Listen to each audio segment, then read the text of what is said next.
اوف، کیه زنگ میزنه؟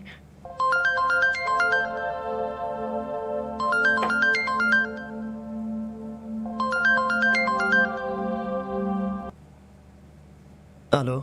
الو، شما خورم هستی؟ من سمینم. کدوم سمین؟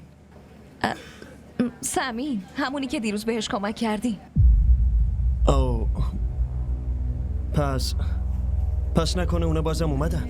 ببینید من امروز نمیتونم کمک کنم. تازه زخم قبلی منوز خوب نشده. اصلا همچین چیزی نیست. من فقط میخواستم بپرسم پانسمان دستتون رو عوض کردی؟